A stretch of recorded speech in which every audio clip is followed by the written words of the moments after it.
പ്രിയമുള്ളവരെ, ഈ ദിവസങ്ങളിൽ നമ്മൾ മാധ്യമങ്ങളിലൂടെ കാണുവാനായിട്ട് ഇടയായി മതപരിവർത്തനത്തിൻ്റെ പേരിൽ ഛത്തീസ്ഗഡിൽ അറസ്റ്റിലായ സിസ്റ്റർ പ്രീതി മേരി, സിസ്റ്റർ വന്ദന ഫ്രാൻസിസ്.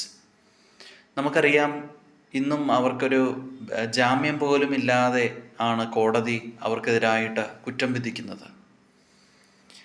അതുകൊണ്ട് നമ്മൾ മനസ്സിലാക്കണം, അത് ബജ്രംഗദൾ പ്രവർത്തകരുടെ ഒരു കാപട്യമാണ് അവർക്ക് നേരെ നീട്ടിയിരിക്കുന്നത് എന്ന്.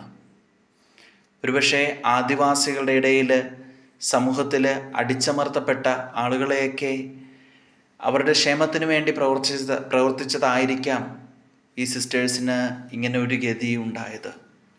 നമ്മൾ ഓരോ ജനങ്ങളും ഇതിനെതിരെ പ്രതികരിക്കണം.